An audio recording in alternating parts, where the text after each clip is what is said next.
StreamProvider is usually used for listening to Firebase or WebSockets. We can use that to create like chat application or to fetch a database. We'll use StreamProvider a lot in the cloning of Instagram clone. We'll use it to provide data from Firebase. The second thing is to rebuild another provider every few seconds. We're gonna see that in our example, and we're gonna ensure that loading and error cases are handled.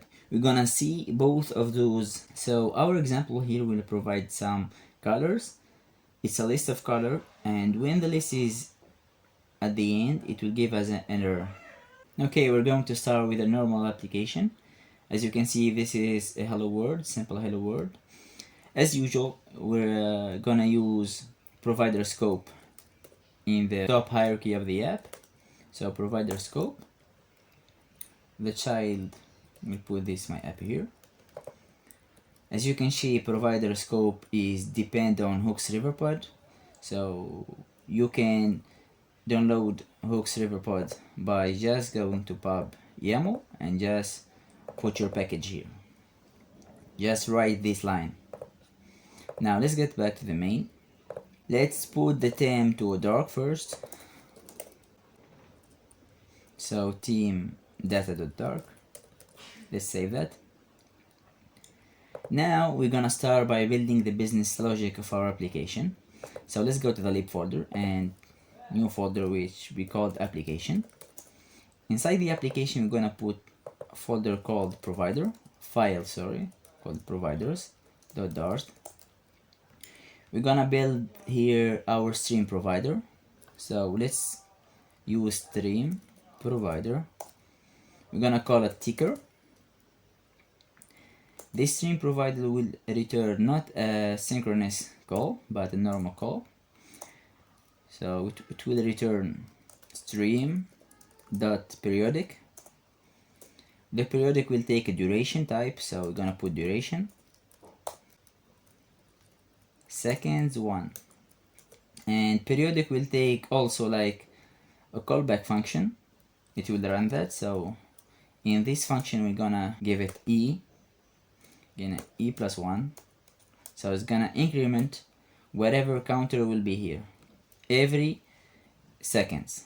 This is what stream provider do. Now let's import this Hooks Riverpod. As you can see, this is the first stream provider. Now let's create the second provider that will depend on this ticker provider. We will call it name provider, but before that we need to define the list colors, list of type strings. We call it colors. We'll give it gray, blue, red. Yep. So we're gonna use stream provider also.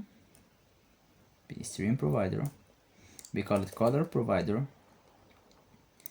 This color provider will not return asynchronous function. We're gonna use this asynchronous in building Instagram clone. But before returning this stream provider, we need to watch the ticker provider. So let's put final. We're gonna call this variable a ref.watch. I'm gonna watch this ticker provider. So in order to get the value of the stream of this stream provider, we should add here a stream. Now this stream attribute will give us the return from this callback function. So we're gonna return I plus 1, and this a function will return an integer, which is the incremented I. After our stream will get the stream of this ticker provider, will be like 1, 2, 3, 4. We're gonna access to the stream. So what we're going to do is we're gonna use the map function. This map will be the counter colors dot get range 0 and a. So the count here will be from the stream, and the stream will be each value calculated right here every second. Now let's return our stream iterable, and this function is done. So let's save that. Now you know that our application layer is done. Let's go to the presentation layer, which is our main folder. First we're gonna use our hook widget, a hook consumer widget. The hook consumer widget need widget ref in order to use the ref to watch the provider. So we're gonna put here a variable which should be called colors.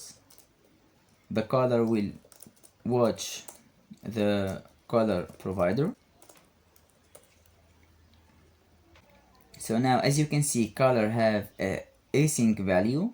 So when we have async value, we can use a when feature. You will see it right now. So colors.when, and the when, as we said in the introduction, we can handle the error and the loading stage. So let's start by loading state. So the loading will return circular progress indicator, and in the error we're gonna return text. So it will take 2 argument. If you wonder how do I know that, just put your cursor in error and you'll find that it will get an object and stack trace. Now we're gonna return a simple text. It will be error end of the list,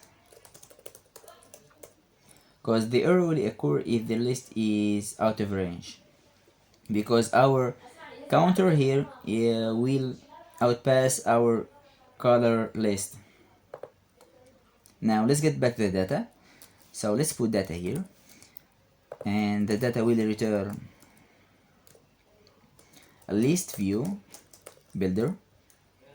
In our list view builder, we're going to return also context and index. Now this item count will get data.length. As you can see, if we put our cursor on data, we'll find that data is iterable string, so it is the list itself. Now let's save that to go and put the item builder. We're gonna return some list style.